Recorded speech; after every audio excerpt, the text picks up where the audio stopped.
Are you tired of trying to find that perfect spice in your cabinet? In this video, I'm going to show you how to make a spice rack from cardboard. And at the end of the video, I will share a featured blooper.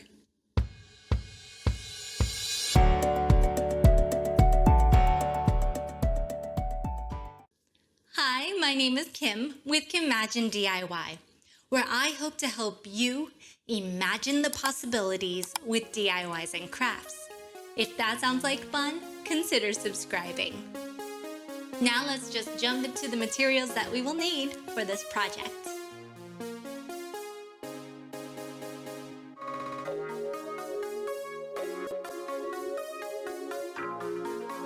To make this spice rack, I am actually using some recycled cardboard from a big IKEA box that I had.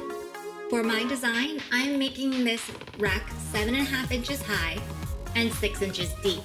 So each tier shelf will be about 2 inches. So I'm just using my ruler and marker to measure everything out. I'm cutting out 4 supports, 2 for the ends that you'll see and 2 in the middle just to support the shelf, because I like to get glass jars and I wanted to make sure it would support the weight. After you're done cutting out the 4 sides, now it's time to cut out the front and the shelf part. When I cut out the front of the spice rack, I made it taller to accommodate the width of the cardboard shelf. You'll understand better once I start to glue it together. So here are all your cuts laid out. Now it's time to assemble your spice rack. So I started with the support sides, just gluing it to one of the fronts, just to get it started. And then I also put a top front side to help hold it from wobbling. You may need to use just some other things around your house to help brace it so it doesn't fall over. I'm using tacky glue, but you can also use wood glue or Elmer's glue. I chose this method over hot glue because I feel like hot glue dries way too fast, and these glues give more wiggle room for you to move things around and adjust. So after gluing all the fronts, I always dry fit the shelf part on top.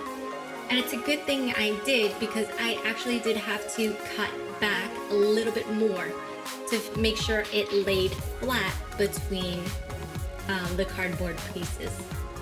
Question of the day. What is something in your kitchen that you would love to get organized?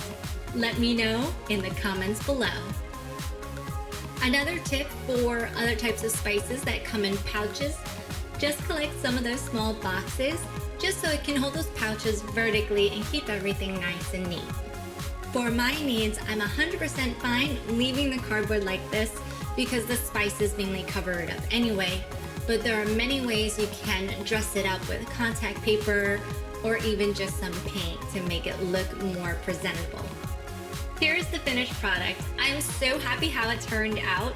It has made my cooking time so much faster and so much easier. Thank you guys so much for watching. Don't forget to stay for the blooper at the end, and I will see you next week. Imagine the possibilities with DIYs and crafts.